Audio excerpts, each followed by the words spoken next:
Hey everyone.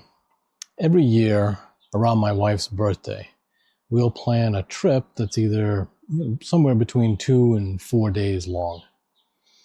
This year we chose the 4-day option. We're going to ride out of Central Mass, head west through the Catskills, and end day one in Watkins Glen. Looks like it's going to be a beautiful day, so do all the stuff, hit subscribe, jump on the bike with us, come for a ride out to Watkins Glen.